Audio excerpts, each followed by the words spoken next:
Illinois Stories is brought to you by the Corporation for Public Broadcasting, Illinois Arts Council Agency, and by the supportive viewers like you. Thank you.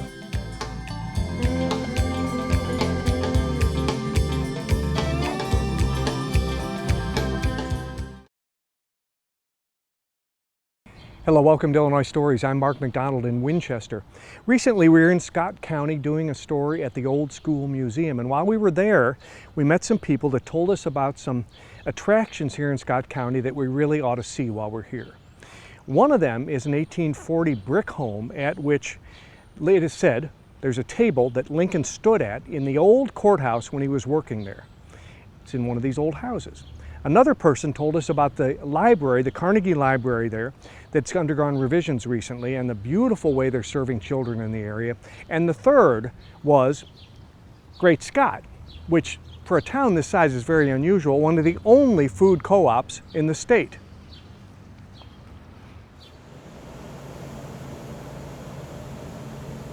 Well, John Paul Coonrod, this is a new addition to the square in Winchester. It's called Great Scott. Yes, yep. And this used to be a shoe store, I guess. It did used to be a shoe store. And now it's a grocery store. That's right. You can tell from all the shelves up and down. They Well, used to have it's shoes full on of there. groceries now. Yeah, there used to be shoes. It's really sad when a community loses its last food market. I mean, that's kind of paralyzing, isn't it? Oh, absolutely. Every town needs its grocery store. I mean, this town included. When we lost ours a couple years ago, a number of us sat down and decided, a number of us had young kids, and we knew that we moved here and the town had a store. We probably have a duty to hand the town off in about as good a shape as we found it, because most of us are from here. And so we knew we needed a store, so we just set about making that happen. Mm-hmm. Now, there's a difference between opening a business and opening a co-op. And a co-op, Yes. to my mind, is kind of like a not-for-profit. It's like you get some people who are interested in a mission. Yep. In this case, it's a place to give the community a place to shop. And it's not really all about making a profit, is it? It's about trying to keep a good service going with, consistency. Absolutely. I mean, we do want to make a profit because we have shareholders, right? But this is a community-owned store, and so we got the startup capital from members of the community, and it's members of the community that shop here, and it's and this store really is very much a service for the community. The people that started this store, me and a bunch of other people, we never got paid anything, and won't. Our manager Sarah gets paid, but that's because she does a darn good job. She's here every day, right? But we did this as a service to the town, and that's how we sold it. We met with people in church basements and just pitched the vision of a small store, not a big store, because it's a smaller town than it used to be, and that's the problem with a lot of grocery stores, is they're maybe too big for the town. So we took the approach of, well, let's just kind of run the numbers and see how big of a store the town can support, and that led us to a store this size. Yeah. And sold it from there, got investment, renovated the space, ordered equipment, and opened the doors. Let's walk through. Yeah. Because it's really interesting. You don't have a lot of shelf space, but you've got enough to keep a family in food for a while. I mean, almost any occasion. Yep. While I'm thinking about this, though, the co-op is an unusual thing. You didn't have a lot of sources to go to. There aren't a lot of co-ops in the state of Illinois, are there? Food co-ops. Well, not to my knowledge, and the co-ops that there are from bigger towns, and it's really a model of getting investment to start up, and also investment so that people will support the store. But you need larger towns to have the form of co-ops that most towns have, because they start with 1,000 investors, say, or 1,000 members, co-op members. Whereas there's just over 1,000 people in this town, so we can't do that. So because of that, this is different than every other co-op that I'm aware of in the state. I'm no expert, but well, you are now. Yeah. In the last 2 years, you've become an expert. Actually, believe it or not, we learned a lot about the law of it, and also how to run a grocery store. Yeah. You got a full deli here. We do. It's kind of nice. So folks, even if they're not grocery shopping, if they want lunch, or a quick dinner, you can make something here for them. And I noticed it's high quality merchandise. It is. It really is. And we had the option of buying different kinds of deli items, and we went with not to pitch the Kretschmar brand, but we chose that because it really is. I'm not promoting here. That's really good deli meat, really good cheese. It's got a great reputation. So, yeah, I mean, nobody's going to say, oh, what, come on, give me something, give me the real food, huh? Yeah, and it lets us, the deli is an important part of the business model of most grocery stores, because the deli, making sandwiches and stuff like that, the margins are a little bit higher. The margins on produce are about nil. So because of that, having a healthy deli really is a big part of having a healthy grocery store. But we're looking at produce on both sides here. Yes. Yep. Now, fresh produce is a tricky thing, but come spring and summer, or middle of summer actually, when all of these gardens and all of the small farms are bringing in stuff, you're going to have a good supply of produce. Absolutely. And at the right price. Oh yeah, no, absolutely. And anybody that has a garden here in town or around the area, we buy tomatoes and such from them. And also, we've got a local supplier, a big one right now, Mueller Farms, and they've supplied us with all this. Well, not but the vast majority of it, like radishes and such. And no, but they didn't bag it. Oh man, but it's really nice having local suppliers like Mueller's. Number one, because they're local and it's helping the local economy. Sure. But also, and it's fresh. It's fresh. Those bigger stores, they have good food, sure, but that food has to be trucked over road for 3 days at a time. And by the time it gets to you, sure, it's fine, but it is not as good as something that gets bagged up the morning that it gets to your store. Absolutely. It can't be. Zucchini squash, 75 cents a pound. I haven't seen it that cheap anywhere. Somebody just came in and got chocolate milk. She said that she gets it here because it's cheaper than Walmart. Yeah. And you can also get your beer or wine here if you want to. That's kind of a nice benefit. That's right. Well, we're the only store in the county that sells wine retail, and so that's nice. We get something. It's another service we can offer people. And same with the craft beers. We're really the only outlet around here that has a real specialization in really good craft beers, which we have a lot of fun picking out. And if it doesn't sell, then surely somebody on the board will just buy it, and we can put something else in. Well, this has been interesting. We need to go some other places in the city before we leave, but you do all this with 4 employees. Yes. And you're in your first year. You opened in September, so you'll be coming up on your first year at the end of the summer. And just best of luck to you in Winchester. Well, I appreciate it. Thank you. Thanks for coming. On Main Street in Winchester, you'll pass a graceful brick building that you might mistake for a home or a small train depot. It's built in the Prairie style. It's actually a Carnegie library, and it's undergone some revisions recently. Darlene Smith, it's been a long time since we were here last. We were here maybe 10 years ago, and we were pretty much really amazed at the beautiful style, the Prairie style of the building. Because how many times do you see a Carnegie library built in the Prairie style? Right, not very often. Yeah.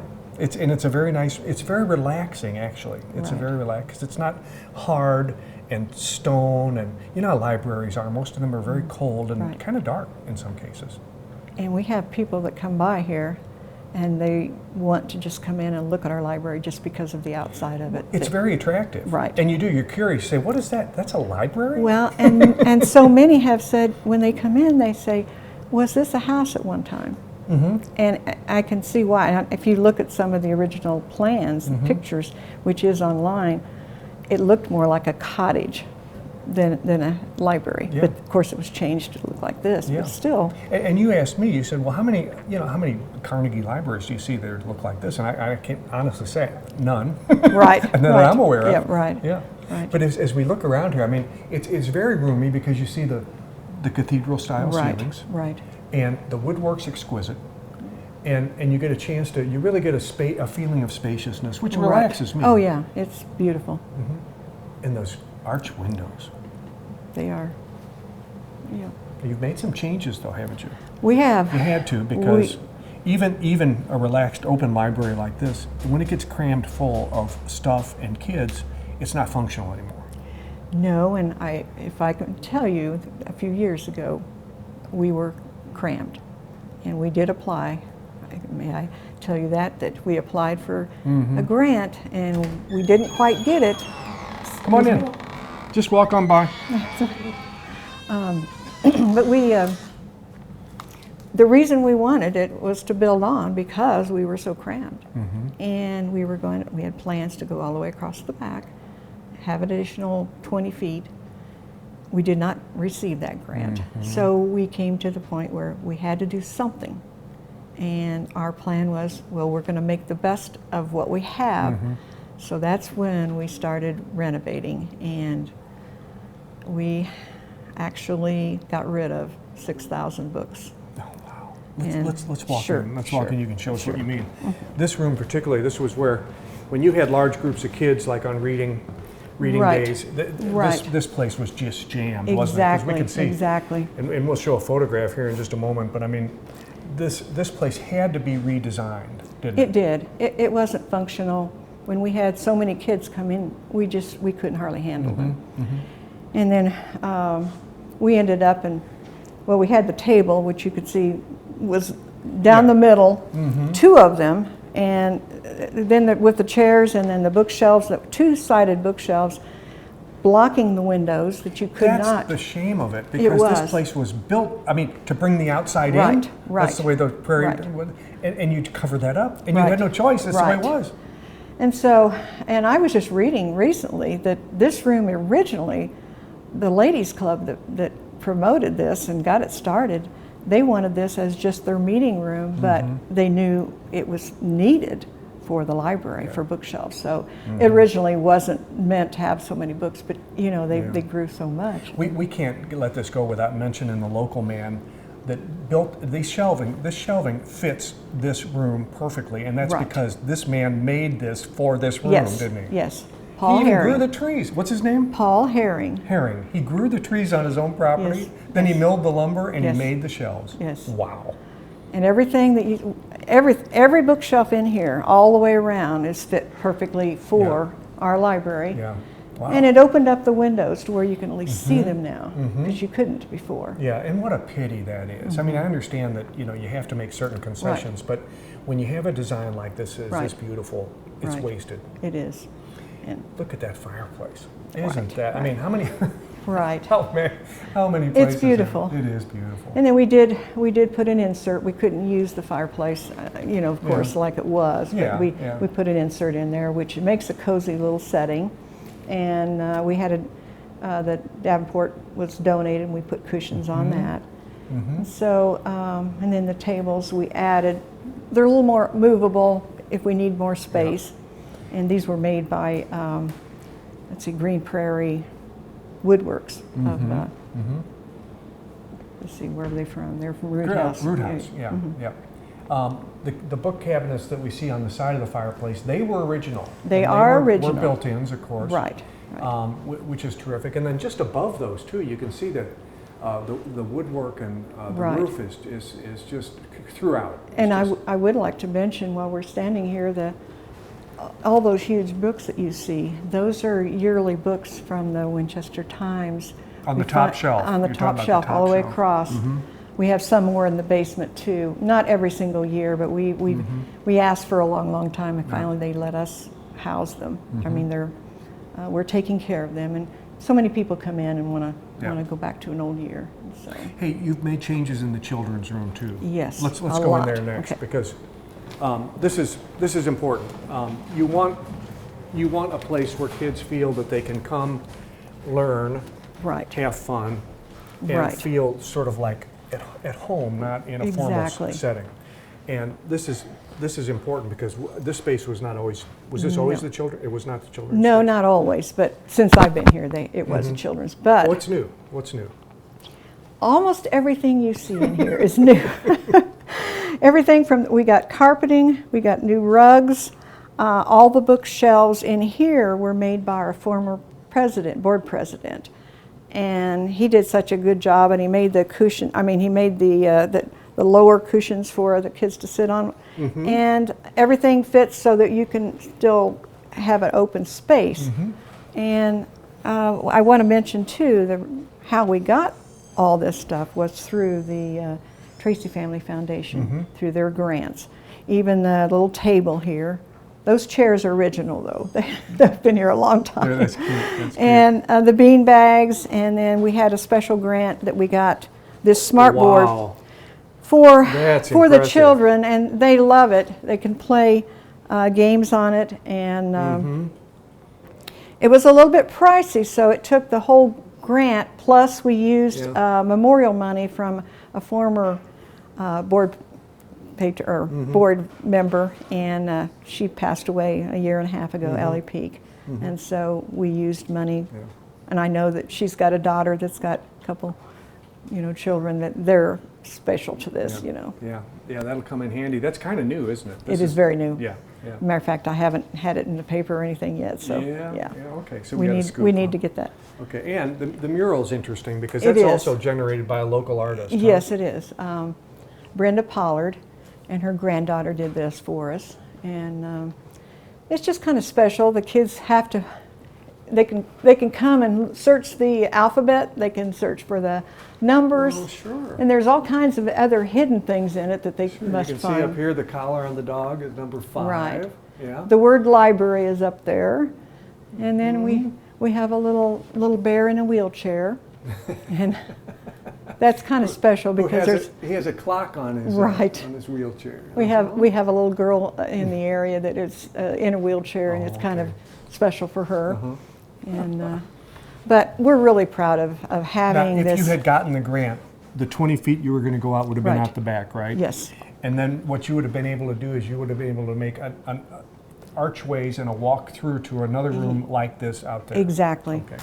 To give us more space, basically, mainly for the children, because we have such good turnouts for our kids programs. Well, it's wonderful that you do, and you still have space. You have something. Right, You've done well with it. and what we do when we will have them in here, like actually a week from today, these are movable, so we can shift them out of the way, so because they sit on the floor, and we'll have probably 70, 80 kids in here at least, and so were those locally made too?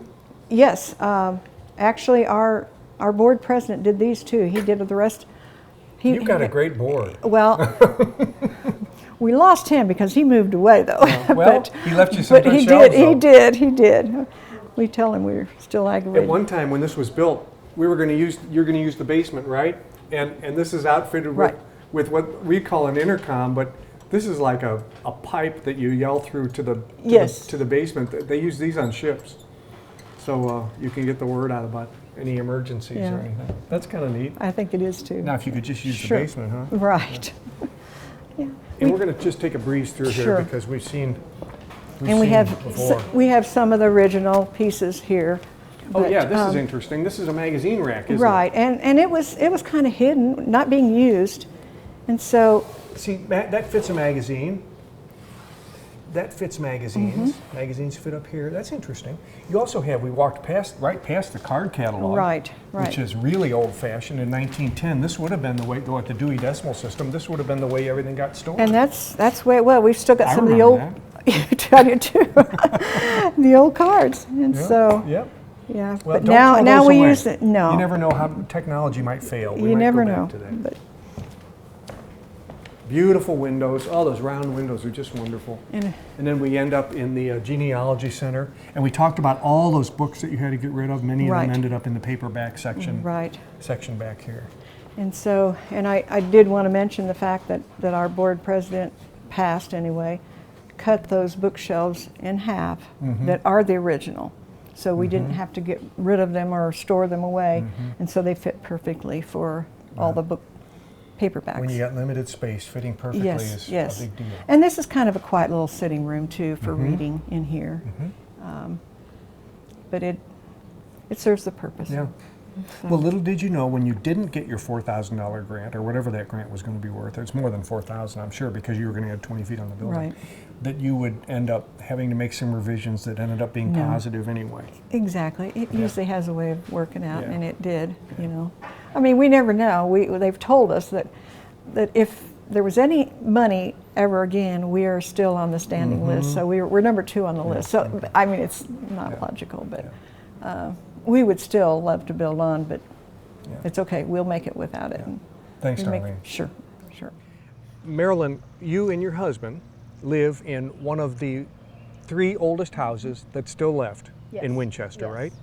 And interestingly, you know, there must have been a lot of clay around here because the bricks that built your house in the 1840s were here. They were They made made them here. and we also found out there was a pottery in my back garden. Is that right? Yes. Okay, so the clay was good here, right? Apparently it was. Yeah.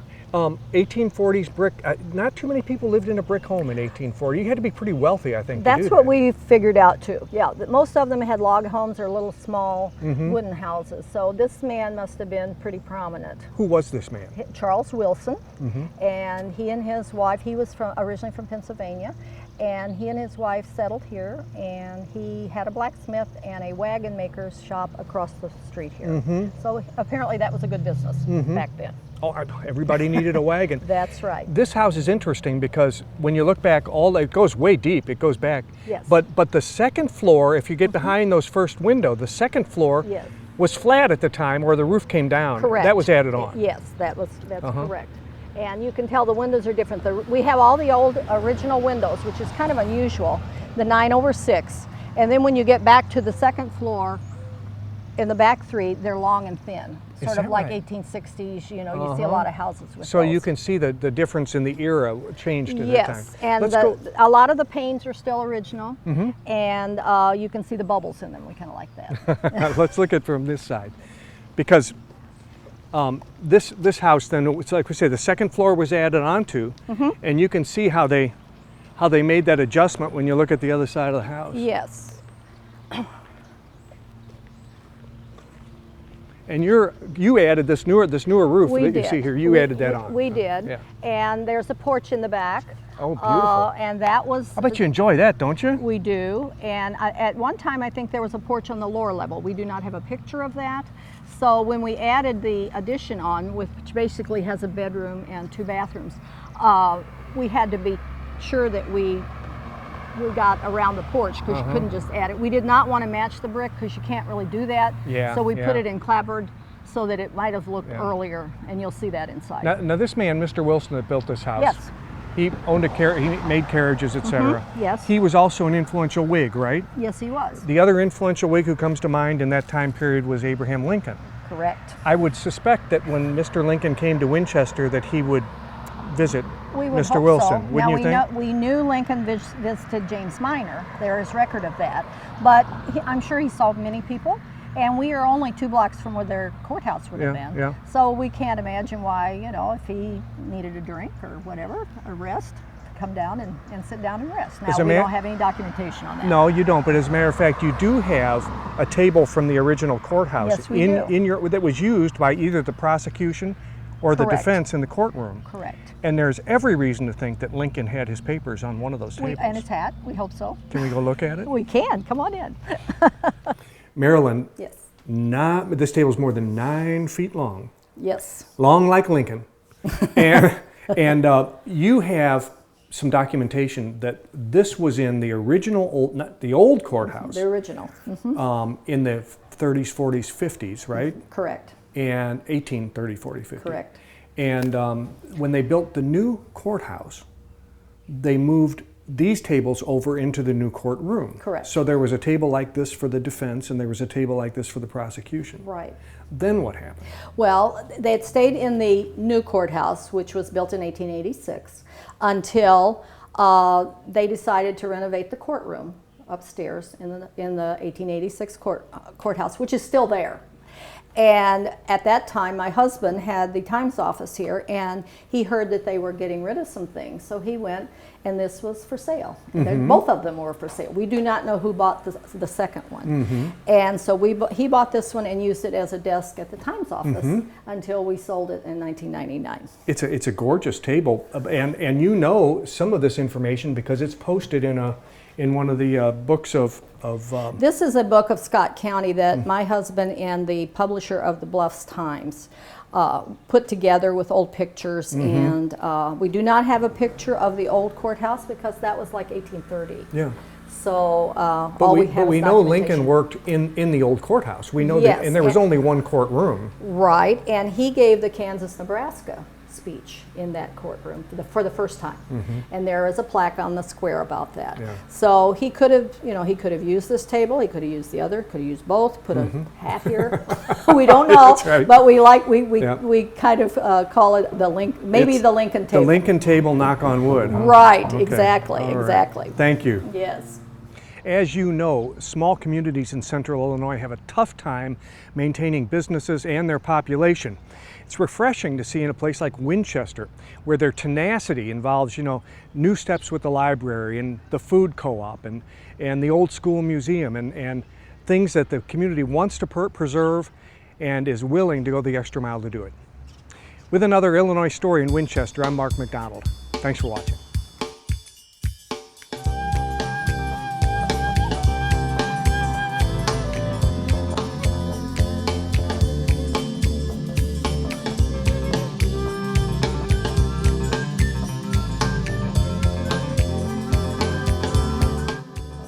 Illinois Stories is brought to you by the Corporation for Public Broadcasting, Illinois Arts Council Agency, and by the support of viewers like you. Thank you.